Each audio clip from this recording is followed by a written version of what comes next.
Hello and welcome to The View from 4 Feet and 3 Inches, episode 5. My name is Cassidy Huff. I'm your host. I am wearing a black t-shirt that says Empowered Women Empower Women. I'm a white woman with my hair pulled back and a ponytail. It's blonde, by the way, and I'm wearing glasses. And everyone, please welcome to the show my mom. Hi. Hi, Mom. Hello. Do you want to describe yourself for those who are low vision or blind? Sure. I'm a white woman. I have blonde hair like Cassidy. Okay, but it's fake, so. Cassidy! Okay. I have pink-ish, blue-ish glasses today that change color Whoa. with the light. And I'm wearing a pink long-sleeve sweatshirt. Fancy. Mm-hmm. Okay, so today's episode, because I have my mom on, I'm going to be talking about how I was raised. She is not disabled, and I am disabled, and she had me when she was 23, turning 24, which is almost the age I am now. I cannot imagine having a medically fragile child. So we are going to talk about all that encompasses today. I apologize if you hear dog noises in the background. We have 3 dogs, we have 4 cats, we have 4 humans living in this household. A zoo. There's a lot happening. Yeah. So, all right. So the first question that I wrote for my mom, did you have any relationship to the disability community before I was born? No, not really. I think, I didn't even know that, I was exposed to people that had disabilities growing up, certainly, but not any real relationship with the disability community as a whole, or any sort of full relationship with the entire disability community like I do now, or adjacent relationship like I do now with the disability community. I think it was something that was always in the peripheral for me. Nothing really that was on the forefront of my mind, or anything that I had really, been a part of. Right. So you didn't expect to have anybody in your family. Like, you didn't expect the issues to directly relate to you like they do now. I think for me, I grew up a little bit differently because I had surgeries myself when I was young. Right. So I had 2 spine surgeries when I was young, and I had a lift on my shoe as a kid growing up. So I was always a little bit different, but I wasn't part of the disability community, Because you're ever tight. Yeah. I'm 5'3", and so I was never, and my disability wasn't visible. I was never really, I was picked last for sports and things like that, but I wasn't ever, grandma never, my mom never treated me like I had a disability. I was always pushed to do soccer and sports, and I was on teams and things like that. And so I, even despite the 2 surgeries that I had, I wasn't really, those things weren't really impactful in my life, and it wasn't disabling for me in any really large sense, except that I had to miss a little bit of school, and then I couldn't participate in a handful of things because I had to recover from 2 surgeries. But one when I was really little before I started school, and then the other one was when I was like in 4th grade. Right. So for me, it wasn't as impactful. So it wasn't like high school. No, it wasn't high school, and it certainly, was elementary school, and it wasn't impactful. And I didn't really have I didn't have disabled friends. Right. It wasn't something, Like, you knew disabled people existed, but it wasn't like... Sure. But I wasn't part of the disability community. Right. I didn't seek out the disability community for any reason. Right. So we talked about how you didn't really have any relationship with the disability community other than your little bit of time in the hospital, and I'm sure there was like, you grew up in the 80s, 90s, so I'm sure that was after the ADA was passed. Yes. So you were going to school with disabled kids, but Right. it was the whole issue of separate but equal still. So they were still pushed into special ed classrooms, much Correct. like they are still now. Yes. So you saw them kind of. Yes. So then you graduated high school. You started becoming pregnant with me, and so I was your first kid. Yes. What was being pregnant? What was your experience with pregnancy with me? Because I know it wasn't fun. Yeah, my pregnancy was difficult. The first couple of months, I was actually incredibly sick with something called hyperemesis. I was barely, when they say morning sickness, it was beyond that. Like, I tried everything. I tried every trick. And, you know, Like every holistic thing, Yeah. the ginger, the teas, the Right. saltine crackers, the Right. standing on your head, You stood on your head. the bands, whatever it took to try and not be sick. Yeah. I was literally in the hospital for probably the first 4 months. Right. And that was before you didn't even know I had any disability. That was just It was because I was so nauseous. I Yeah. couldn't keep food down, and I lost weight. I actually lost more weight than what I gained my entire pregnancy. interesting. And so So gaining weight for you is like a myth, basically. You didn't gain weight. I actually lost. You lost a lot of I weight. lost weight Interesting. overall my entire pregnancy. I struggled to gain weight back my pregnancy. And so for me, it was really difficult because I had to have medication that was only administered IV. And now Zofran, back then you could only get it IV and administered in the hospital. Now we have some in our bathroom cabinet. I For know. a lot, actually. I know. Back then, you could order it from Canada, but it was a limited supply. And so it was really challenging to get, and it was very expensive. And now it's really inexpensive. And so, Yeah, times have changed a little. yeah. And so for me, it was a really challenging time. My second trimester was slightly better, but I was still very sick. And then my third trimester was progressively better, but my ultrasound was normal. I'm sure if I were to go back at my 16 and 20 week old, I think I only had one ultrasound with you, was at 20 weeks maybe, or 16, I think maybe 20 weeks to find out gender. I think if we were to go back and look, knowing what I know now and knowing how to look at things on ultrasounds and being able to tell what I know now, I bet I would be able to find your Probably. diagnosis. Or something that pointed to that, yes. My guess is yes. I would be Yeah. able to probably find exactly what Right. your diagnosis would be. With knowing what you know now. Yes. Absolutely. Interesting.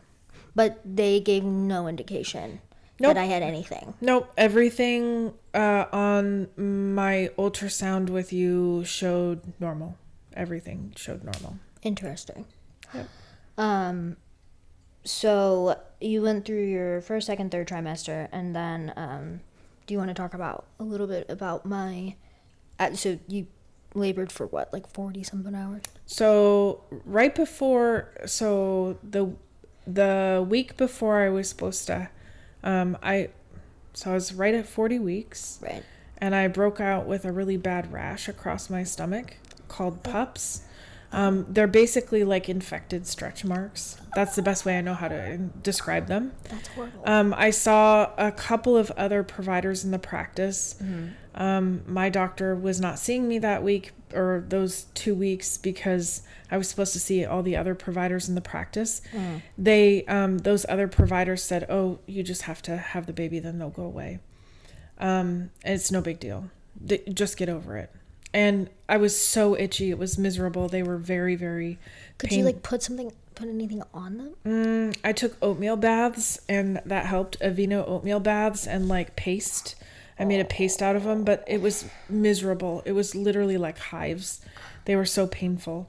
I finally was able to go in the third week and see my doctor, and he said, "We need to induce you tomorrow." And that night my water broke at home naturally at like 2 o'clock in the morning in bed. I said, don't even worry about it. I got it. Yep. So I took my time. We got to the hospital. I labored for, I believe, about 33 and a half hours. A long time. I had a Pitocin drip. It was miserable. They gave me an epidural. It was challenging. And finally, you were born. And Grandma Sue said, "Oh, she looks just like you when you were born. You had some of the same peeling skin on your hands and feet." It basically looks like, for those of you who don't know what ichthyosis is, it basically looks like a really bad sunburn minus the redness, and the skin peels the exact same. So I still have it. I just know how to manage it really well. But I've seen babies born with ichthyosis, and it literally just looks like their skin is peeling off, because it is. Yeah. So it looks like a brown... like a brown skin that's like it looks scaly. And that's peeling. Yeah, it's different than like cradle cap or something. So I'm getting itchy talking about it. I know. So several hours later after, and you were also very tiny. You were only 15 and a half inches long. Right. The dwarfism is... Yeah.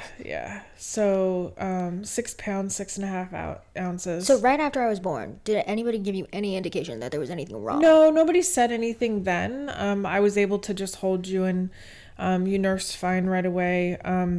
Pediatrician came up relatively soon after, and took a look at you, because back then the pediatrician, our local pediatrician that was on call then, used to come to the hospital to visit and round. And they came, and within a couple of hours came and started making suggestions and demands. They called the neonatologist and the geneticist over, and they whisked you down to do a bunch of tests that I did not sign off on. Looking back at it, huge That's mistake. illegal. X-rays. That has to be illegal. Blood tests, etc. Sure, we could go back and, challenge all of that, but not worth it now. No. We're past that, all of that. No, it's not worth it. So the doctor called me down. The nurse wheeled me down to the nursery and said, "Okay, we want to have a conversation with you about your baby. We took her down there to do some testing, and we want to have a conversation." And so she wheeled me down there, and they brought you to me, and you had been in a little isolette, and doctor flipped open a book and said, "So this is probably the best you're gonna expect." And it was a picture of a dwarf in a circus, and he said, I just want you to know that, like, you're probably not going to get much more than this.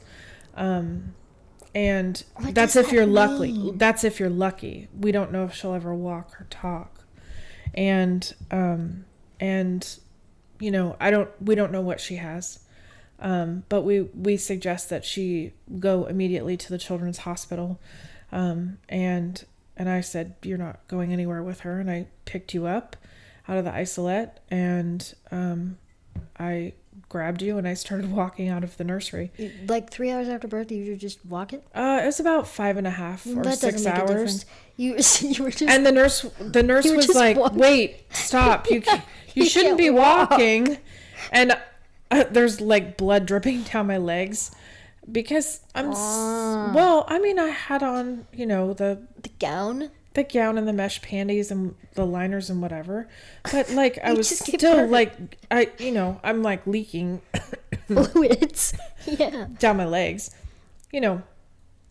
I should have been sitting down, but I was mad at this point. I was furious. You were so angry, and I was young. I mean, I was 23, and nobody was there with me at this point. Your biological father had gone home.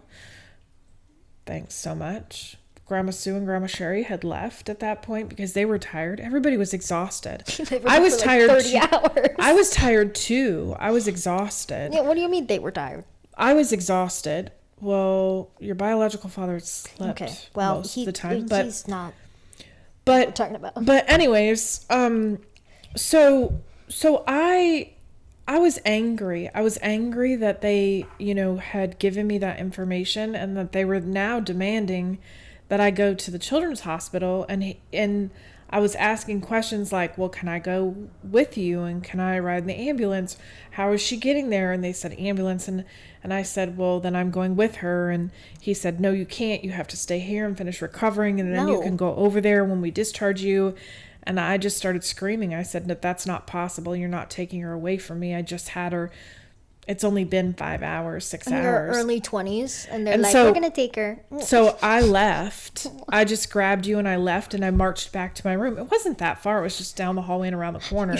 And I knew then that it was going to be about the nurses walking after me with the wheelchair. She's like, the parade. Ma'am, please sit down. Please sit down. Please sit down. And I just marched all the way back to the room.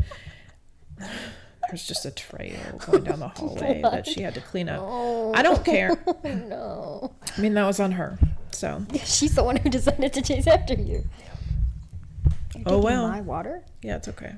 Okay. I'm out, and this is cold. Okay. So you're putting it down so quietly. So that was what happened right after I was born. Obviously, that was just the beginning of it. You then when the battle started began 22 years ago. Almost exactly. So as I grew up, I had a lot of health problems. Obviously, I've had 43 surgeries. No, not problems. We call them hurdles. Oh my God. No, we do not call them hurdles. We do not call them problems. We do not call them hurdles. You do not. These are hurdles. Do not. She's kidding. Lovingly call them hurdles. No, we do not call them hurdles. We've never called them hurdles, Mother. Do not. Okay. She's misrepresenting my activism on here. So I grew up, I had a lot of surgeries. I had surgery every 6 months. I've had 43 of them up until now. As I grew up, though, were you given any resources to the disability community for me? I think a few places along the way, yes. There were a handful of people, that were kind of instrumental in making sure that we were connected in the right places. And so, there were a couple of people who were really gracious and generous in making sure that we were connected to the right places. Right. And that I'm really thankful for. I think there were some places that we were not connected to, and that disappoints me greatly. That makes me sad that we weren't connected to, like, the deafblind community. Yeah. I'm sad that I'm sad that you missed out on that piece. I'm sad that we missed out on that piece because I feel like, that's a failure. I think it was a failure on the provider's part, though, because I think they should have been the ones. As an audiologist, you're working directly with the deaf community, right? Like, you're working with deaf kids and families of deaf kids. Yeah. So I feel like they should have been the ones to be like, hey, here's the local deaf support group, or here's some deaf events that are happening this month, or things like here's some sign language classes that might be easier for her to communicate, instead of let's just stick a hearing aid in her ear and then she'll figure it out. It was like they gave me there's a very loud plane. I think for me, it was a lot more advocating instead of finding resources. Yeah, I agree. And advocating within the hospital setting. That's what you did a lot of. Well, and I think too, the hard part for me was like advocating in a hospital setting, finding families that we could network with. But it was also advocating in the hospital setting to get me the care that I need, because the care that I needed didn't come naturally. Sometimes. A lot of the time it did, because I was blessed with like a very great care team. But there were a few times... For orthopedics. But there were a few times where you had to kick people out of the room, scream at people, get me what I needed, tell people that I was being overdosed for 10 days on all my meds and had liver and kidney issues.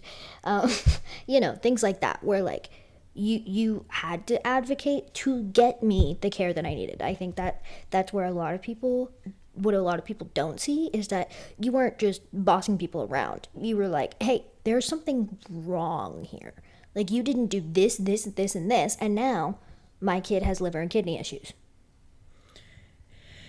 Or different things like that. So I think that's what you were mainly focused on, which is great and what I needed. But I think it was the provider's job to then give you the resources and be connected themselves.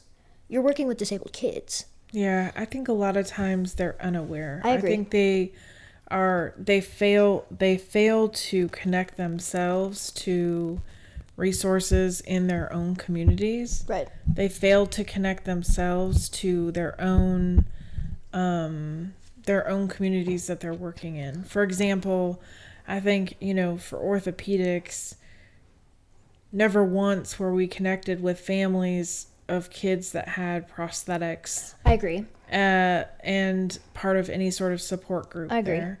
Nobody has ever No. connected us with any sort of support group of other kids that have had prosthetics and been a part of a conversation there, ever. Or nobody has ever connected us with, in audiology, connected us with other parents who have kids that have, hearing issues. See, I'm telling you, we live in a zoo.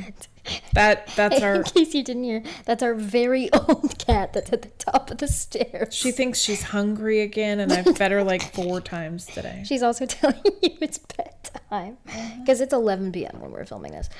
Yeah, and I agree. I think they're mainly focused on they're focused on getting the child the care that they need, which I appreciate. However, I think they're very cure focused. They're very, let's get this kid to a normal or an average baseline rather than if they don't get better, which is my case, like I'm in pretty good health, but I still have disabilities that I have to manage.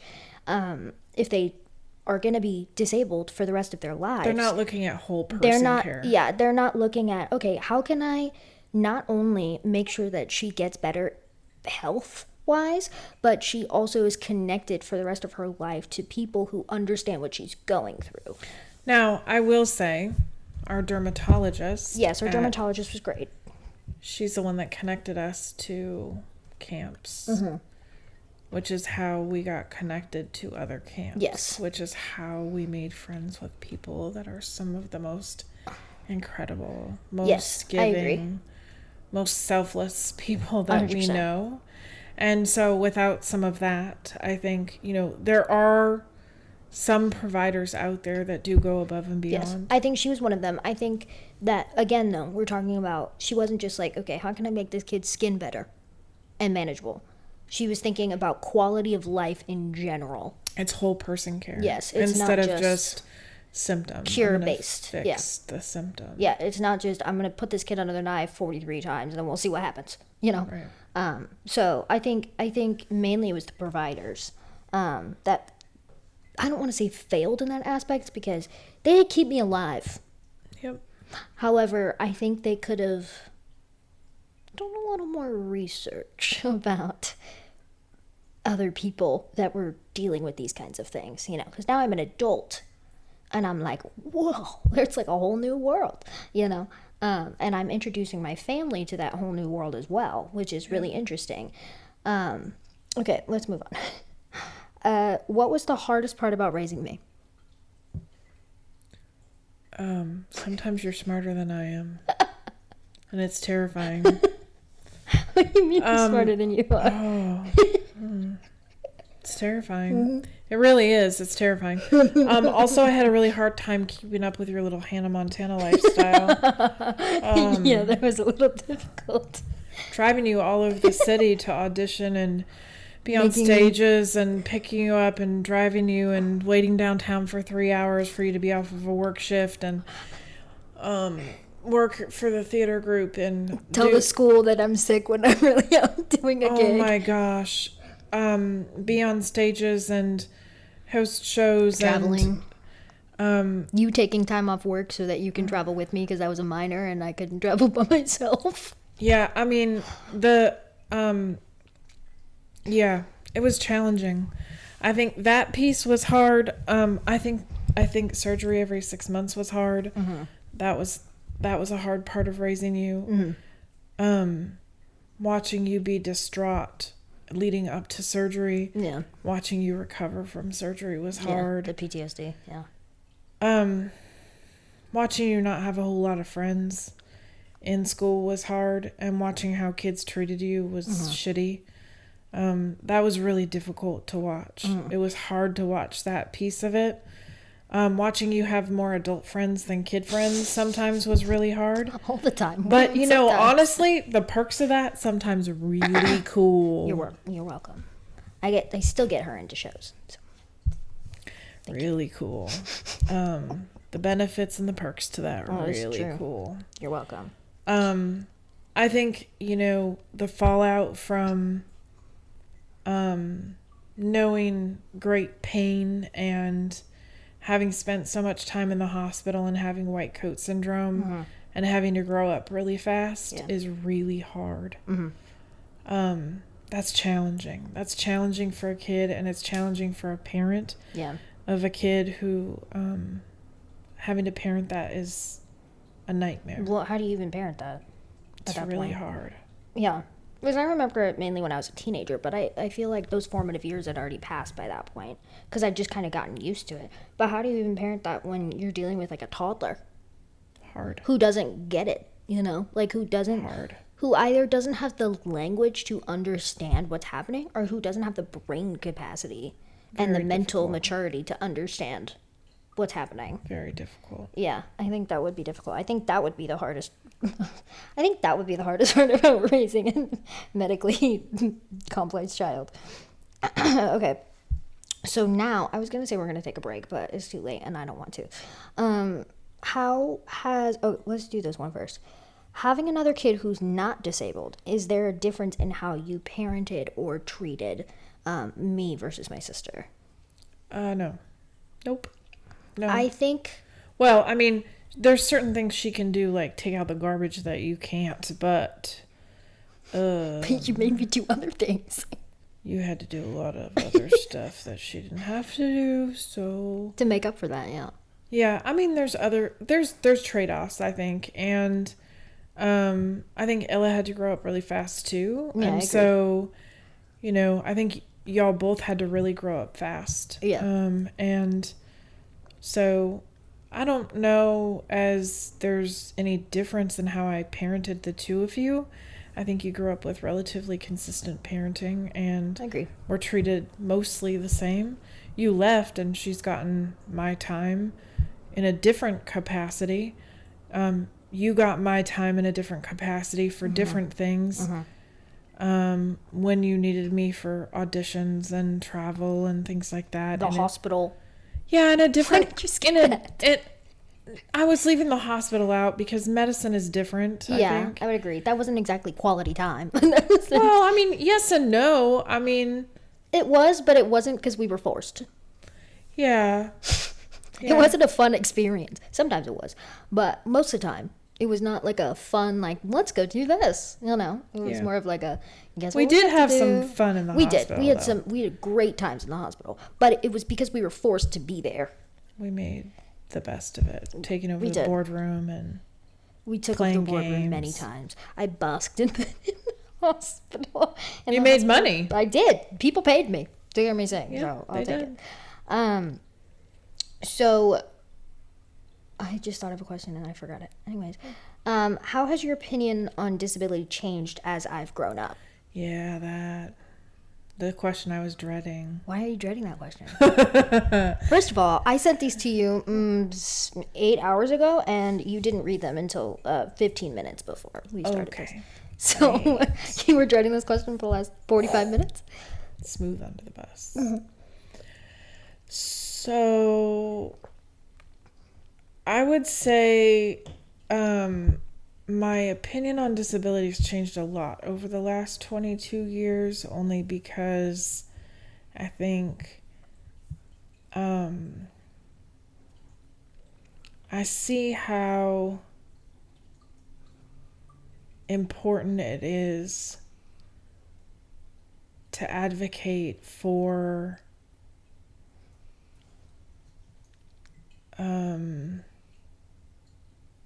where we need to make advancements. And we have a long way to go.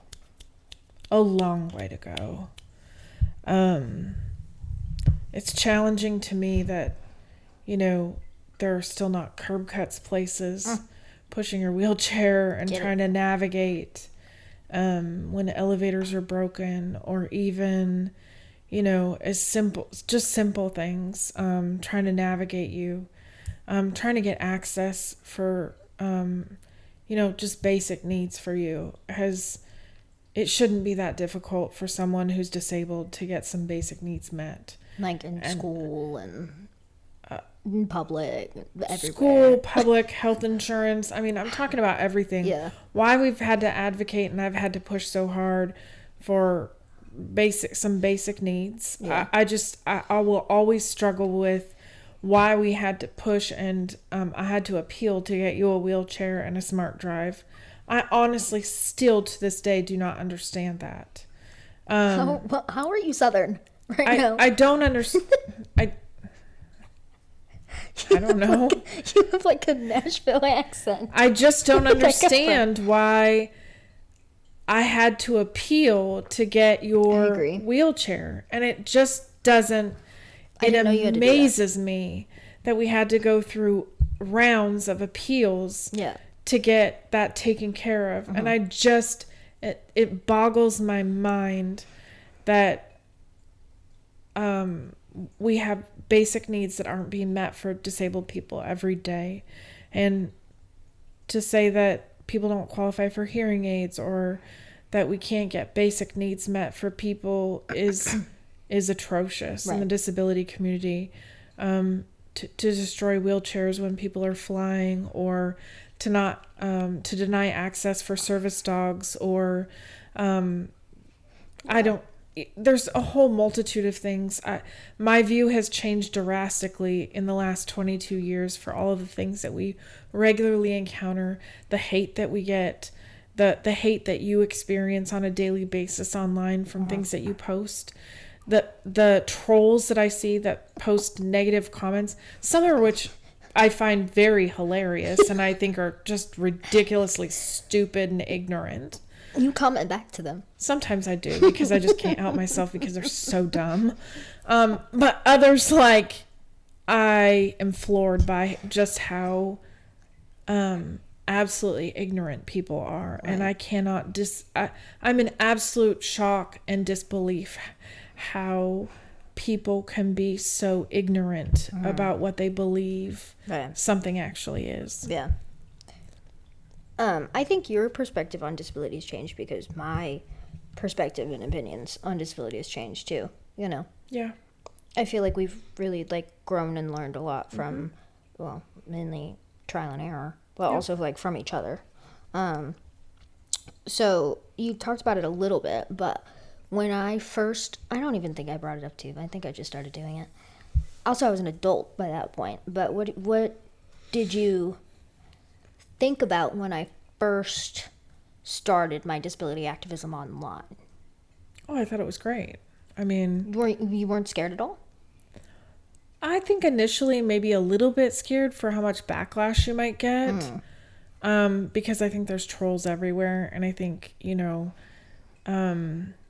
I think people will always make comments no matter what. I think you have to be prepared for that, but I think you've dealt with bullies in real life. For my whole life? Every day. Just about. We dealt with that in elementary school for a long time. Yeah. We had to have security in class. That was ridiculous. And so I think, we've been down that path, you and I, and we've seen that firsthand out in the community. We've dealt with it from school administration. We've dealt with it in the district. We've seen it from people at school. We've seen it out in the community. Everywhere. It's all around us. And so people will get behind a keyboard and post whatever they feel like. And that made me nervous for you. It made me nervous that you would be a target and people would be aggressive and disrespectful. And I was pleasantly surprised that you were met by a lot of people that really embraced you and loved you.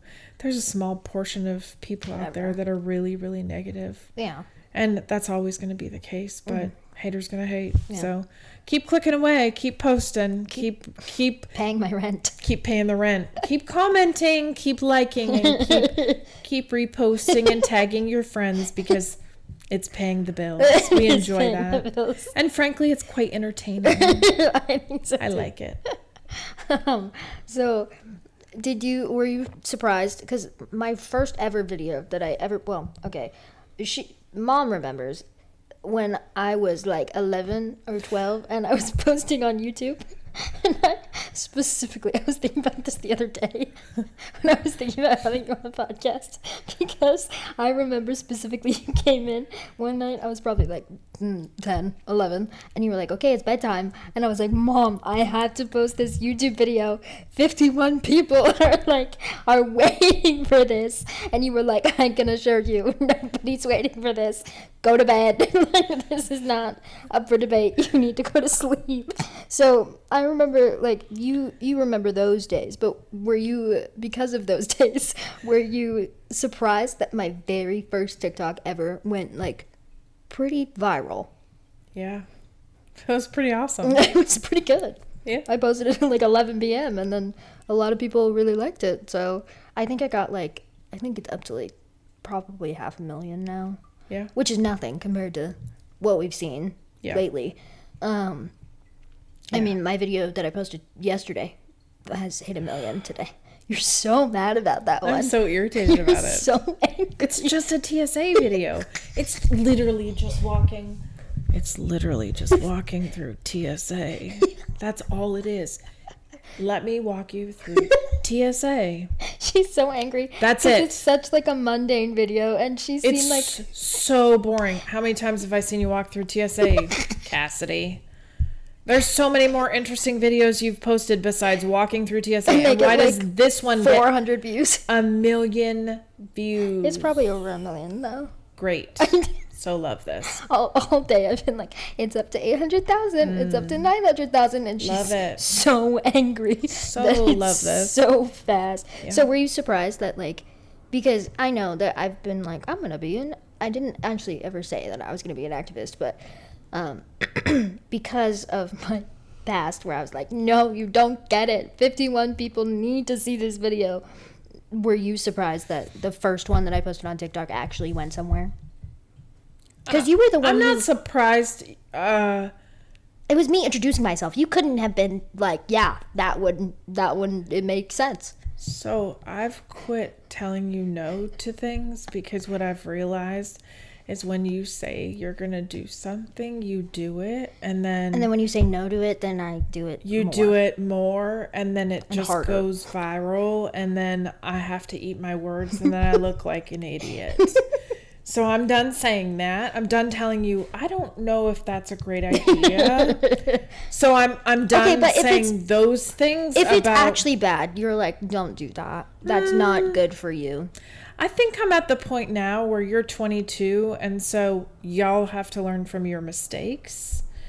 That's fair. So I'm kind of done doing that piece. Yeah. So I feel like if you come to me and tell me I'm going to do this now, it will likely be successful on whatever social media platform you decide to put it out on. Except for Patreon, we need some more subscribers. So if you could subscribe to Patreon, that would be great. I have one subscriber. And it's me. It's you. So we need some more to join me, because I would really love that, because I'd like some more content. She's paying me $12 a month, as well as whatever else I charge on the credit card. Come on, folks. Are you taking it out of my account, or are you just paying me $12 a month? She's I would just paying me $12. I would like some more followers. That's actually really funny. Patreon. So that's just a plug for Cassidy's Patreon. Thank you. You can find it where? In the link in my bio. Yes, there we go. Thanks, Mom. So yeah, I see. It's okay. It's just falling asleep over here. So what do you wish you knew at 24 when I was born that you know now that you wish you knew that? When to pick up the armor and the sword and go to battle. And when to not? When which is most of the time. Fight for what's right and go to battle. Fight. Do the right thing. It's okay to sign your kid out against medical advice. Have you done that? So the doctors are not always right. They have more student loan debt than you most of the time, unless they've worked in a rural health setting, in which case they don't have any student loan debt because they worked there for a couple of years and got their student loan debt wiped out. So they think they know it all, but they're still jerks. And Go off. so also any of the doctors that have worked on a military base and their residents, they are never welcome in my room. And so I will never... By her room, she means my room. Oh, anybody's room that I'm working. Room. Anybody. Anyone's room. My room, my kid's room, my friend's room. Nobody. Anybody I'm with. Your house. No one. If you're a medical resident and you work on an army base or a military base. Gone. I won't allow you anywhere near me. And you're in a medical setting. We're done. I wish you the best. Fired. May the odds be forever in your favor, but we are not associating. I wish you luck, but we can't be friends. You just gave me a lot of title options. They have more medical debt than you. We can't be friends. May the odds be ever in your favor. Yeah, exactly.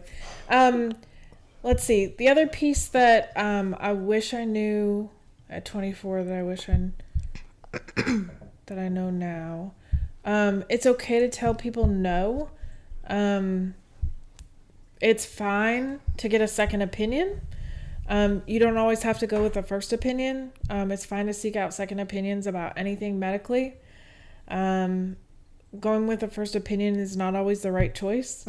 Go with your gut and trust it, especially when it comes, to your kid and anything having to do with medicine. Seek out resources outside of the medical community. Find your community of people. You have to find your community of people. Ask for resources. Sure. I wish we would have been plugged in sooner to some of the places that we know, because I can't stress enough that you have to find your people. Right. I wish we would have found some of the people that I know now a lot sooner. I really wish we would have found some of the people that we know now years before we would have found them, because I treasure some of those friendships, and they're some of the people that I lean on the most. And even though I don't talk to them very often, haven't seen them for years, I can pick right back up, and those are some of the most special relationships that I have. Okay. And send your kid to a serious fun camp. You will never regret that. No. Ever. If you have the ability to send your kid to a serious fun camp for a week, you gotta do it. You have to do it. Required. Okay, that's another title option. You have to do it. ... Yep. Yeah, it's the best week of their life and yours. Every year. You got to go to family camp for that too. If they have a sibling, siblings should go to family camp. It's an experience that it's like no other. I agree.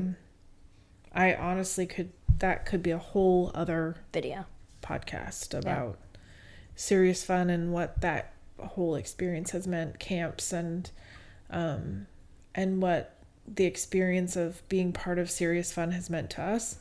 I think, a week of reprieve and having you have the ability to not think about the next appointment and be able to go to camp and just be a kid and have fun and in Paul Newman's words, raise a little hell and be a kid again, is really important. Yeah, agreed. And so if there's a serious fun camp anywhere near where you are, and there's 30 plus of them around the whole world, there should be, yeah. Find one and go. If you're under 8. Or go volunteer. Yep. Yeah, or go volunteer. That's also a great option. Yeah, we have one here in Seattle. There's one in California. So those are the 2 places. Go. We are. I had one last question, and you kind of answered it, but I'll ask it anyways. Do you have any advice for new parents of disabled children? Yep. Any of the doctor that we had for you, that was a family practice doctor, who I will never forget, and I'm so thankful for her. She came to the hospital after the dumb pediatrician came. She came over from Vashon Island and came to see us. And she was the one who said, "You're not going over to the children's hospital. You're coming to the office on your way home, and then you can come in the next couple of days and see me. And then there's plenty of time over the next couple of weeks to go to the children's hospital and start making routine visits and seeing specialists over there." Right. She said, when I first went in to see her with you, she said, "Throw all the growth charts out the window. Cassidy will meet her milestones when she meets them. And Well, ain't that the truth? quit comparing yourself to all of the books. It doesn't matter when she meets her milestones. She'll meet them when she meets them. It's okay to not have those on some sort of map. It's not important. It's okay to not have the world mapped out for her. When she's ready, she'll get there, and it may just be a different plan. So I would say throw all your milestones out the window and be thoughtful about, tracking on a growth chart. If your kid doesn't need a growth chart, don't track to that. Yeah. If you don't need to plot on something like that, then don't worry about it. Right. I didn't take ours very seriously, and Cassidy didn't manage to track on any sort of curve. Remember, that curve is No, I didn't. from 100 kids in Iowa from like 1950 something, or I don't remember. What? But it's not like a realistic curve of kids that are represented today, and it doesn't really mean a whole lot in the world of kids with disabilities. And so tracking to anything that makes sense is just, for us, I was so thankful for her because she kept saying, quit comparing yourself to all the other moms. Don't worry about what everybody else's kid is doing. Right. Worry about Cassidy's timeline. Cassidy will make her own timeline. It's not a big deal. It's all good. Right. Okay. Is there anything else you would like to say? No, thanks Podcast is like 48 minutes long. Thanks for having me on your podcast. You're welcome.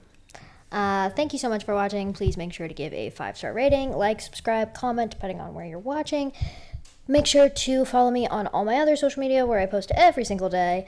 And make sure to subscribe to my Patreon because that's so I can keep making content, because that's what I do with that money. Thank you so much for watching, and I will see you next week. Bye. Bye.